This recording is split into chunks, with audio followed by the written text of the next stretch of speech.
বাংলাদেশ ব্যাংকের reserve hacking এর ঘটনা এখন আর নতুন কিছু নয়। আন্তর্জাতিক হ্যাকারদের মাধ্যমে 2016 সালের 4 ফেব্রুয়ারি রাতের আধারে বাংলাদেশ ব্যাংকের ফেডারেল রিজার্ভ অ্যাকাউন্ট হ্যাক করে 8,10,01,623 মার্কিন ডলার লুটের ঘটনা আপনাদের নিশ্চয়ই মনে আছে।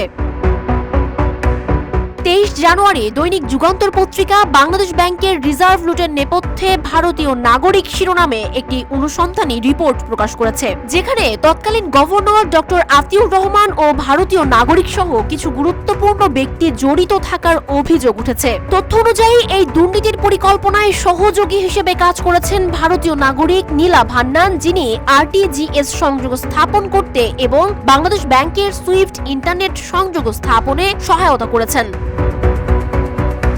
এই তদন্তে উঠে এসেছে যে আতিউর রহমান নিজের বিশ্বস্ত কর্মকর্তাদের মাধ্যমে ব্যাংকের সার্ভারে হ্যাকিং এর সুযোগ তৈরি করেন, যেখানে একাধিক কর্মকর্তা এ কাজে অংশ নেন। ওই হ্যাকিং এর মাধ্যমে 2 বিলিয়ন মার্কিন ডলার চুরি হয়ে যায়, যদিও হ্যাকাররা 101 মিলিয়ন ডলারই সরাতে সক্ষম হয়। তবে রিজার্ভ লুটের ঘটনায় সঠিক পদক্ষেপ গ্রহণের পরিবর্তে তদন্তে অন্তরায় সৃষ্টি করেন আতিউর রহমান ও তার সহযোগীরা।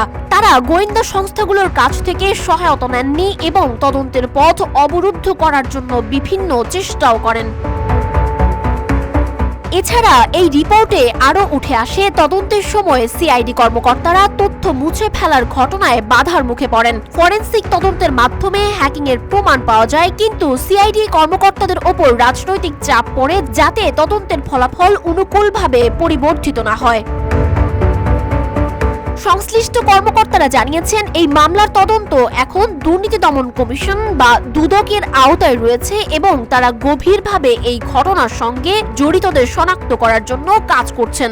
এই তদন্তে এখন পর্যন্ত আতিউর রহমান, বাংলাদেশ ব্যাংকের 12 থেকে 13 জন কর্মকর্তা, ভারতীয় নাগরিক নীলা ভান্নান ও রাকেশ আস্তানা এবং কয়েকজন বেসরকারি ব্যাংকের এমডি জড়িত থাকার বিষয়টি নিশ্চিত হয়েছে। অনুসন্ধানী রিপোর্টটি আরো বলছে, বর্তমানে সিআইডি এবং দুদক যৌথভাবে এই ঘটনায় জড়িতদের শাস্তি নিশ্চিত করার জন্য তদন্ত চালিয়ে যাচ্ছে এবং সেই সব রাজনৈতিক ব্যক্তির বিরুদ্ধে তদন্তের সম্ভাবনা রয়েছে যারা এই দুর্নীতির ঘটনায় আসামিদের রক্ষায় চাপ সৃষ্টি করেছিলেন।